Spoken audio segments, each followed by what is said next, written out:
રામજી રામ, મારે આવડું પડે તો હાલજો, એનો ઉતારો સમય પ્રમાણે પકડી રાખો કર સબ તમને જોર આવે છે.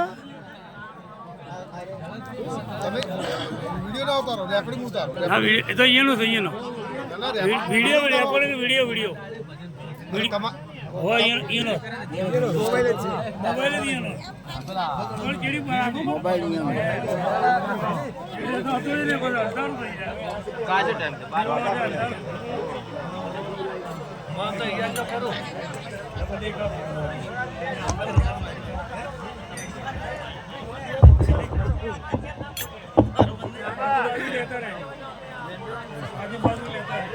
સદગુરુ મહારાજની સદગુરુ નિરાંત મહારાજની પૂજ્ય રામચંદ્ર મહારાજની વધારેલા હરિગુરુ સંતની.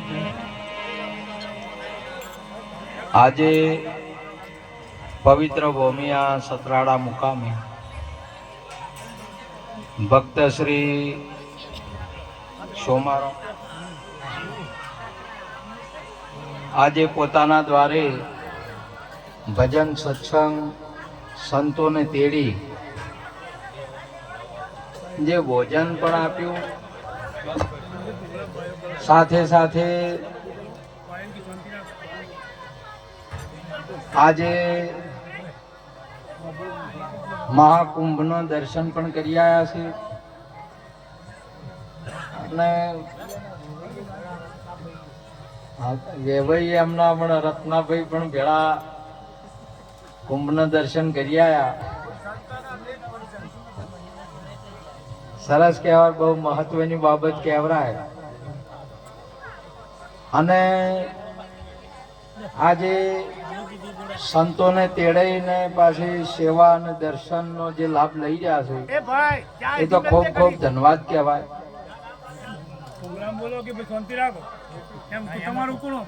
આ જગતની અંદરમાં ક્યાં ઘડી બેઠી મેલા ભાઈ સત્સંગ સાથે ઘડી શાંતિ જાળવો.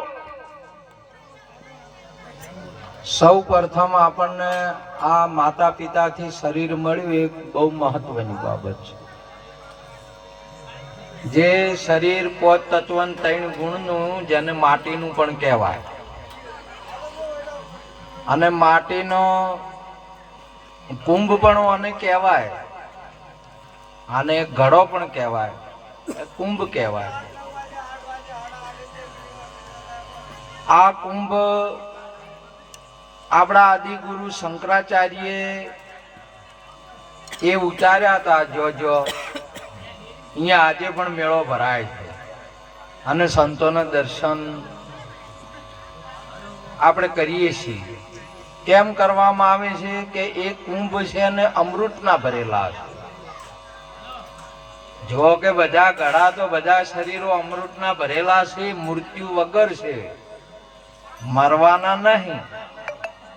પણ જેને અમુકને મરણ ભરેલું છે, મરવાનું ભરેલું છે, અમૃત ભરેલું નહીં. પણ અમુક જે સદગુરુ શરણે ગયા છે, જે સંતના દર્શન કર્યા છે અને આ ઘડોની અંદરમાં મરવાના નથી એવું સમજ્યા છે, એવું ભરેલું અમૃત આજે પણ અહીંયા પોતાના દ્વારે આ બધા અમૃત ભરેલા ઘડા ઉતાર્યા છે. આ એક મિની કુંભ કહેવાય. આ બધા અમૃતના ભરેલા છે.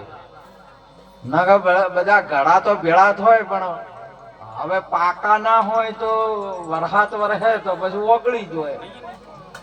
આ તમે આ સંસારની અંદરમાં ઘડા જે અમૃત વગરના છે ને એ એક દાડો બધા ઓગળી જવાના છે અને ઓગળી જાય, જેનું મૃત્યુ છે. પણ સુંદર સંતોએ એમાં વાત કરી છે કે આ ઘડા જે મળ્યા છે એ આપણે, તમે જો આ જે હમણાં ઉનાળો આવશે ને એટલે આપણે માટલા નહીં લાવતા, ઘડા લાવો કે ઠંડા પાણીના ભરેલા પાણી ભરવા માટે. એટલે ઠંડુ પાણી પીવા માટે ઘડો લાવવા. આપણે શેના માટે લાવવા? માટલું પીવા માટે લાવવા. પીવા માટે લાવવા કે કોઈને વતાવા લાવવા? ગામમાં પીવા માટે લાવો. પણ ઘણા તો વળી પછી વતાવતા હોય કે અમે માટલું લાવ્યું. એટલે ભક્તિ વતાવવાની નહીં, પીવાની છે. રહેણીમાં વર્તનમાં રાખવાની છે. આપણે જે અમૃત ગુરુ મહારાજ પાસેથી લાયા આપણા ઘડાની અંદરમાં, એ આપણા મય ઉતારવાની બાબત છે, વર્તનમાં રાખવાની બાબત છે. એટલે વર્તનનો અર્થ થાય સમજણ. થાય સમજણમાં આવવું. સમજણમાં ના આવે આ તો મહાપુરુષે કહ્યું નકમું છે. તમે જો હવે આ રાતના આપણે ભજનમાં આપણે ઘેર જાશું એટલે આપણે આપણા ઘરની અંદરમાં દરવાજો ખોલો પણ હોય અંધારું. અંધારું હોય એટલે આપણને સ્વીટ બીટ દેખાય નહીં, પણ આપણા સમજણમાં છે એટલે આપણો હાથ અહીંયા જાય ને ફટ લાગે તરત. સમજણમાં હોય ને તો તમારે ભાઈ રાત હોય તો એ તમારે દેખાય. તમારે સમજણમાં આવી ગયું ને તો શરીર હોય ને તોય તમે મુક્ત છો, અમર છો. શરીર ના હોય તોય અમર છો, અને શરીર છે તોય અમર છો. અમૃત છો તમે, મરવાના નહીં. અમૃત. આત્મા મરતો નહીં, જન્મતો નહીં. એવું તો આપણા ભગવાન ગીતાજીની અંદરમાં કહ્યું. આપણને પણ બધાને ખબર છે કે આપણા આત્મા છે કે જે મરે નહીં. આજે તમે જો આ બધા આ સાધન આયા હમણાં આ બોડાલ ભક્ત મંડળ સાઉન્ડ લઈને આયા એટલે ડ્રાઈવર લઈને આવે કે આ ટેમ્પુ લઈને આવે? ડ્રાઈવર લઈને આવે. અને આ ડ્રાઈવર હોય ને ટાયરમાં હવા ના હોય તો આવે નહીં. મારું વાલું આવું કે આ હવા છે ને એટલી ઘડ આ શરીરો બધા તમે વિધ આજે આ તમારે ક્યાંથી આપણે સંતો વધાર્યા છે. આજ તો ઘણા ગામના સંતો વધાર્યા. તે બધે ટાયર આયા કે આત્મા આવ્યો છે? બધા આવન જાવન છે, હવાની અંદરમાં છે. આવન જાવન પવનની અંદરમાં છે. પવન છે એટલે આવવાનું થાય, અને પવન છે એટલે જવાનું થાય. પવન નીકળી ગયો મોય તો વાયરો નીકળી ગયો તો જો સુધી ટાયરમાં હવા છે ત્યાં સુધી આ ડ્રાઈવર અને આ ખટારું એરડાનો વેપાર કરી લેવાનો છે. ના કે પછી વેપાર રહી જાય, હવા નીકળી જાય તો બસ આટલું જ છે. આ શરીરમાંથી હવા જો આપણા માતાજીએ આપણને જન્મ થયો, શરીરનો જન્મ થયો ત્યારે એમની નોબ કાપીને આપણને પ્રાણ પ્રતિષ્ઠા કરી. આપણું સંચાલન સ્વયં સ્વતંત્ર આપણે લેવાનું. આપણે માતાજી આપણે ચાલુ કર્યું કે હવે તું તારી રીતે જ જીવ, સ્વતંત્ર જીવ, ગુલામીમાં નહીં. વ્યસનની વેમની વગેરે વગેરે જે આપણે ગુલામી છે ઇન્દ્રિયની, એનાથી નહીં. સ્વતંત્ર પોતાની રીતે શ્વાસ લેવાનું કરે, અને પોતાની રીતે જ્યાં સુધી આ શ્વાસ હવે ન નીકળે ત્યાં સુધી આ વસ્તુનો તમે કોણ છો એની સમજણ લઈ લેવાની છે આ બેના વચમાં. નહીં તો હરેક ને મૃત્યુ છે જ. શરીર છે એનો તો આવન જાવન છે જ. ઘડો બન્યો છે, ઘડો ફરી પાછો તૂટવાનો તમારે. માટી તૂટે નહીં, માટી તો એમની એમ રહે. આત્મા તો એમનો એમ રહે. શરીર નતું તોય છે, શરીર છે તોય છે, શરીર નહીં હોય તોય છે. આત્મા તો છે જ. આ અજર અમર અવિનાશી આત્મા પોતાને નક્કી કરાવે. ભાયક જેને જ્ઞાની ગુરુ મિલી આવે. આ સમજવા માટે આ આત્મા કાયમના, તમે કાયમના છો, તમે આદુ અનાદિના છો. પરંતુ આપણે સતરાની અંદરમાં 35-40 વર્ષના સમજીને બેસી ગયા છો. આ આપણું શરીરથી આપણે સમજીને બેઠા છે, આત્માથી નહીં. આત્માથી તમે સમજો, આત્માને તમે ઓળખો, અને આત્માને તમે સમજો તો થઈ ગયેલા છે રામ કૃષ્ણ, એ થઈ ગયેલા નહીં. તમારો જ તમે અનુભવ કરશો કે મારા સિવાય બીજું કોઈ નતું. એ રામે હું છું, હાલ આત્મા છું એ હું છું ને હવે પછી જે કોઈ છે એ તમારા વિના નથી બીજો કોઈ. આ કીધેલું તમારા કોનમાં મહાપુરુષ બીજો કોઈ નહીં. આવું આપણું સ્વરૂપ છે, આવો આપણો આત્મા છે, અજર અમર ને અવિનાશી, જે શસ્ત્રથી છેદાતો નથી, પાણીથી ભીજાતો નથી, અગ્નિથી બળતો નહીં, પવનથી ફૂંકાતો નહીં. આવું તમારું સ્વરૂપ છે, આત્મા સ્વરૂપ છે. અને આ આત્મા સ્વરૂપને પ્રગટ કરવા માટે જ આજે તમે જો આપણે આ સમારંભના ઘરે આવ્યા, સંતો વધાર્યા અને રોટલી બનાવીને રોટલી ઉપર ઘી હવે સોપડવું હોય તો ઘી નથી ને દૂધ હોય તો દૂધ સોપડાય ખરું? ના સોપડાય. કદાચ દૂધ ને રોટલી હલાય પણ સોપડવું હોય તો ના થાય. આરતી ઉતારવી હોય તો દીવો પણ થાય નહીં. તો પછી એને શું કરવું પડશે? એને મેળવવું પડશે. જે દૂધ જેવો મનખા જન્મ બહુ સુંદર ને મહત્વનો શાસ્ત્રો ગોય છે. પણ હવે તમારે સમજવું છે નહીં તો તમારે કોઈ મહાપુરુષ સદગુરુ નિરોધ બાપુને મળવું પડશે, સંતોને મળવું પડશે. અને મળી જાય ને, તમે જો મળી જાય તો દૂધ મળી જાય તો તેન દાડી દૂધ જેવું રહે ખરું? એનો રંગ બદલાઈ જાય, એનું નામ પણ બદલાઈ જાય અને એનો હવાદ પણ બદલાઈ જાય. આ તો મોચું વટલોઈમાં છું દૂધ નીકળી ગયું છે, કોઈ જતું રહ્યું છે?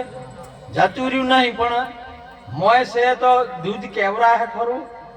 એટલે કીધું છે નામ રૂપ ગુણ નહીં અમારે, કબુ ન ધરું મેં અવતારા. નામ રૂપ ને ગુણથી ન્યારું આ જાહેર પદ ને આ જાતો હશે મોય જાહેર છે પણ હવે દેખાતું નહીં, એના રૂપ થઈ ગયું છે.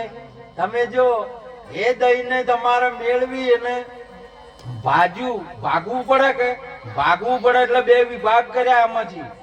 એટલે પોણી અને ખીર બે જુદું કર્યું. એટલે શરીર ને બોલવા વાળાને જુદો કર્યો, બહાર કાઢ્યો મોય થો મહીથી. પેલું મહીને દઈને શું કહેવાય? મહી કહેવાય. શું કહેવાય?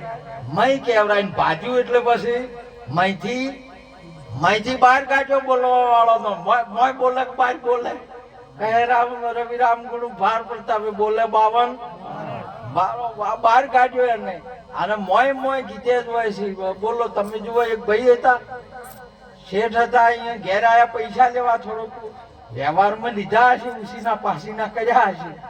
તે હવે ઘણા ને હાલવાના ટાઈમે તો મારું વાલું હોય છે કે હાથ ગણનાની વેળા વેવાઈ તારી ડેકની ફાટી, હાલવાની વેળા એ તો ડકોરો ડેકલી એવા ફાટી જાય છે હાલવા વેળા. એટલે ઘરમાં જતા રહ્યા કે શેઠ આવે છે, ઘરમાં જતા રહ્યા એટલે શેઠે જોયું કે મોય છે ને દરવાજો પેલો તાળું વાંચેલું નહીં એટલે મોય છે. એટલે શેઠે વાત કરી કે ભાઈ બહાર આવવાના પૈસા આલો. કે પેલા ભાઈ ઘેર નહીં કી ઘેર નહીં. એટલે હવે આરે એમ જતા રહી શેઠે એમ કીધા હતા કે ઘેર નહીં એમ. કેમ કે બોલે એ તો છે અરે પણ પેલા ને હવે હાલવા નથી એટલે કે છે ઘેર નહીં. એટલે મોય હવે ઘરમાં હતા હાટે કોઈ બોલે સોનો રે ખરો? આ તો તમે મોય કદી હતાઈ રહ્યા હોય તો બોલે એ તો સોનો રહેશે? એ તો બોલ્યાવાનો રહેતો જ નથી. એ તો તમે ના સમજો ના બોલો તો તમારે જે બોલે છે ને એ તો બોલે જ છે. હરેક ને જ્ઞાનીઓને બહાર બોલે ને તમારે બોલે છે પણ તમે સમજતા નથી. હવે કરવાનું શું? આપણને આની ખબર નહીં કે એ સો ઘેર ના રહ્યા. આ તમે જો અમે છો પણ હાજર છે પણ મોનતા નહીં કે એ તો કુંભના મેળામાં છે, હોય તો દ્વારકા છે, હોય તો રણુજા છે. પડ્યું ને ગોતે નહીં, ગોતે શેટે કોઈ સુરતા સુગડ સમેટ ઘટમાં સાહેબ ભેટે. હવે મોનતા નથી, મોય છે પણ. એટલે પેલા શેઠે વાત કરી કે સો ઘરમાં ના રહ્યા, જે બોલે એ જ બહાર નીકળે. જે બોલે એ તો છે કે હીરો જ બહાર કાઢ્યા. બોલે છે પરમેશ્વર પોતે, અજ્ઞાની નું વાદળા એને ગોતે, શેટે અને ગોતે. આ બોલે એ જ છે, બીજો કોઈ છે નહીં. એટલે મય બાજુ એટલે એને બહાર કાઢ્યો. બહાર ગાઢા ચેડી તમે જો એનું મોખણ થયું. શું થયું? એને તત્વ કહેવાય. મોખણ ને શું કહેવાય? તત્વ. આ બોલે એને તત્વ કહેવાય. અને પછી એ તત્વને તાવો એટલે હવે તમે જો તો એને હવે એની અંદરમાં ઘીની અંદરમાં મોખણ ખરું, દહીં ખરું અને દૂધે ખરું. તાર કોઈ આમાં નહીં દીધા તો કાઢીને નોહી નથી દીધા.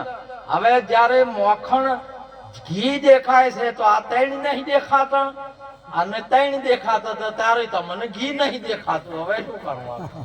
વાત આવી છે. આત્મા તમારે પ્રગટ થાય અને દેખાય. આ તો તમારે ત્રિગુણ વાળું આ શરીર ત્રણ ગુણ વાળું દેખાય નહીં. અને જયારે આત્મા શરીર દેખાતું છે અને આત્મા કદીએ દેખાય નહીં.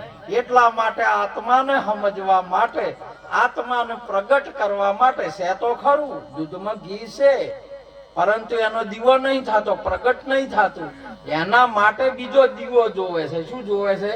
બીજો દીવો જોવે છે. બીજો દીવો લગાવે એટલે શેજ જડાડવી પડે કે, અને શેજ જડાડે એટલે દીવાથી દીવો પ્રગટ થઈ જાય. એટલે હવે આ દીવો કયો? બે દીવા છે એટલે પેલો દીવો ઓછું અજવાળું કરે ને હારે વધારો કરે. જૂનો છે એ બે કેવા છે? હવે આ જાય ભાઈ તાર તમે પ્રગટ થો એટલે રોમ ને કૃષ્ણ બે તમે નહીં કઈ કહો કે અરે જૂના જબરા છે. તમારે એક રૂપ થઈ જાય. હમ તુમ ગુમ ઓર દફતર ગુમ. તમારું સ્વરૂપ એવું પ્રગટ થઈ જાય. આવો અવિનાશી યોગ આપણને પ્રાપ્ત થયો છે સમજવા માટે, પોતાના આત્માના કલ્યાણ માટે. એટલે આજનો યોગ સંતો ઘણા વધારેલા છે. એક કામ પણ કરવાનું છે. માટે આટલું કહી વાતને પૂરી કરું છું. બોલો સદગુરુ મહારાજ.